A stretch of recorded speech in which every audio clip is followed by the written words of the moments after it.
আজকে শেখ হাসিনার মামলায় যে তথ্য বিশেষ করে যে বিষয়গুলোকে আমরা তুলে ধরার চেষ্টা করেছি, যদিও লাইভের মাধ্যমে আপনারা দেখেছেন, অতিরিক্ত হিসাবে যেটা আমরা বলতে চাই যে তার সুপিরিয়র স্ট্যাটাসকে ব্যবহার করে তিনি যে নির্দেশ দিয়েছিলেন মারণাস্ত্র বা লিথাল ওয়েপন ব্যবহার করে হেলিকপ্টার ড্রোন ব্যবহার করে আন্দোলনকারীদেরকে হত্যা করতে, সেইটার উপরে আমাদের আর্গুমেন্ট আমরা বিশেষভাবে কনসেন্ট্রেটেড রেখেছি।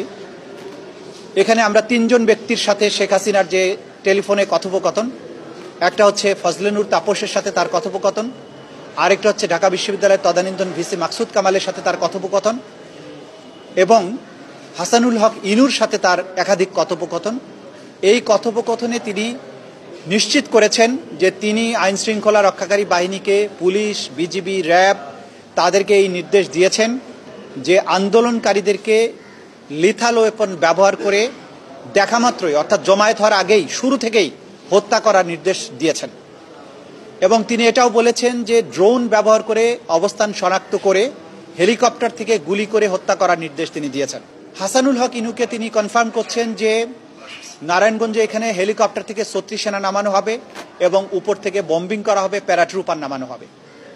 এই সমস্ত কথোপকথনের মধ্য দিয়ে হত্যাকাণ্ড সংগঠিত করার, অর্থাৎ সারা দেশব্যাপী ওয়াইড স্প্রেড এবং সিস্টেম্যাটিক যে অ্যাটাকের কথা আমরা বলছি, সেটি সংগঠনের জন্য সুপিরিয়র অবস্থান থেকে তার সরাসরি নির্দেশ প্রমাণিত হয়েছে।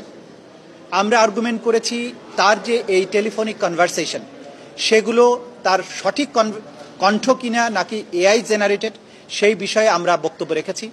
আমরা খুব পরিষ্কারভাবে দেখিয়েছি বাংলাদেশের সিআইডি, ক্রিমিনাল ইনভেস্টিগেশন ডিপার্টমেন্ট, তারা ফরেনজিক টেস্ট করে বলেছেন এই কণ্ঠস্বর শেখ হাসিনার, এবং তার সাথে যাদের কথা হয়েছে ফজলে নূর তাপসের কণ্ঠস্বর তারা নিশ্চিত করেছেন, হাসানুল হক ইনুর কণ্ঠস্বর তারা নিশ্চিত করেছেন, মাকসুদ কামালের কণ্ঠস্বর তারা নিশ্চিত করেছেন। এবং এই আলাপনটা, এটা যে আর্টিফিশিয়াল ইন্টেলিজেন্স দ্বারা করা হয়নি, সেটিও তারা নিশ্চিত করেছেন। এডিশনালি বাংলাদেশের বাইরের দুটি প্রতিষ্ঠান বিবিসি এবং আল জাজিরা, বিবিসি তারা একটা আলাদা ফার্মকে এনগেজ করে এই কণ্ঠস্বরগুলো এআই জেনারেটেড কিনা সেই ব্যাপারে তারা পরীক্ষা নিরীক্ষা চালিয়েছেন এবং তারা কনফার্ম করেছেন এটি শেখ হাসিনার কণ্ঠ, এটা এআই জেনারেটেড না, এই কনভারসেশনগুলো জেনুইন।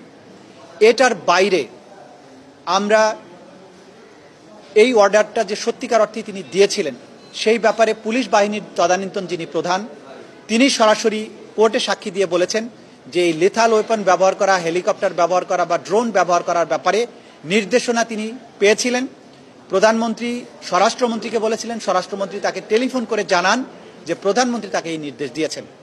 তিনি তখন এই নির্দেশটি তার অধস্তন অফিসারদেরকে জানান।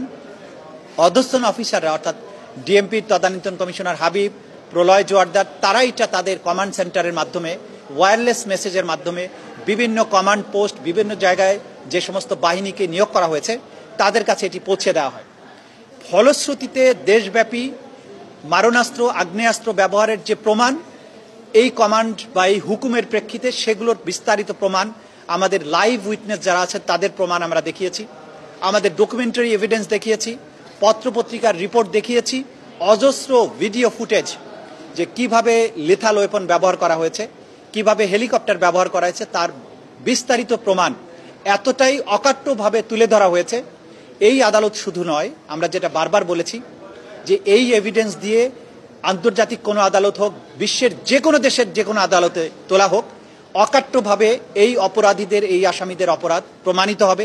এই নির্দেশ এবং নির্দেশের এক্সিকিউশন, এবং এটা যে একটা সুনির্দিষ্ট কাঠামো ফলো করে সুপিরিয়র কমান্ড থেকে অর্ডার আসা, তার নিচের টায়ারে, তার নিচের টায়ারে, তার নিচের টায়ারে, সমস্ত কিছু অকাট্যভাবে প্রমাণিত হয়েছে। এটাও প্রমাণিত হয়েছে যে এই অপরাধগুলো ছিল ওয়াইড স্প্রেড এবং সিস্টেম্যাটিক। আন্তর্জাতিক আইন অনুযায়ী, দেশীয় আইন অনুযায়ী একটা অপরাধকে মানবতা বিরোধী অপরাধ হওয়ার জন্য ওয়াইড স্প্রেড এবং সিস্টেম্যাটিক হওয়ার যে শর্ত, সেটি যে পরিপূর্ণভাবে এই মামলায় প্রমাণিত হয়েছে বা শর্তগুলো পূরণ হয়েছে, সেগুলো আমরা দেখিয়েছি।